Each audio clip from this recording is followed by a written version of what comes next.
પાદરાના પ્રખ્યાત શ્રી રાધે પરિવાર ભજન મંડળે ભજનોની રમઝટ બોલાવી. જંબુસર નગરના દક્ષેશભાઈ સંજયભાઈ કાછિયા પટેલની પ્રથમ પુણ્યતિથિ નિમિત્તે પરિવાર દ્વારા શ્રદ્ધાંજલિ કાર્યક્રમ રાખવામાં આવ્યો હતો, જેમાં પાદરાના શ્રી રાધે પરિવાર ભજન મંડળ દ્વારા શ્રી રાધે કીર્તન આરાધના યોજાઈ હતી. ભજનોની રમઝટ બોલાવી સૌને ભક્તિ રસમાં તલ્લીન કર્યા હતા. શ્રી રાધે પરિવાર પુનિત મહારાજના પંથે ચાલી સેવા કાર્યો છેલ્લા 8 વર્ષથી શ્રીમદ ભાગવત કથા સહિત સેવા સ્મરણ કાર્ય કરવામાં આવે છે.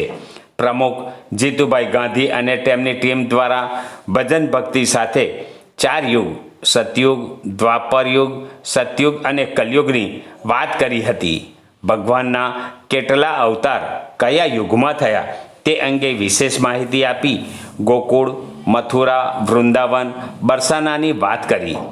રાધા રાણી કૃષ્ણના દ્રષ્ટાંતો સાથે આબેહૂબ ચિતાર રજૂ કર્યો હતો અને ભગવાનના લીલા ચરિત્રો સમજાવતા કીર્તન ભક્તિનો રંગ જામ્યો હતો. રાધા રાણી કોણ, તેનું મહત્ત્વ તથા પવિત્ર યાત્રાધામ શ્રીનાથજી દ્વારિકા ડાકોરમાં બિરાજેલ ભગવાન દ્વારિકાધીશના નયનોનું આબેહૂબ દર્શન સાથે મહિમા સમજાવ્યો અને ભજન કીર્તન સુરોની સુરાવલી સાથે ભક્તજનો ભક્તિરસમાં તરબોળ બન્યા હતા.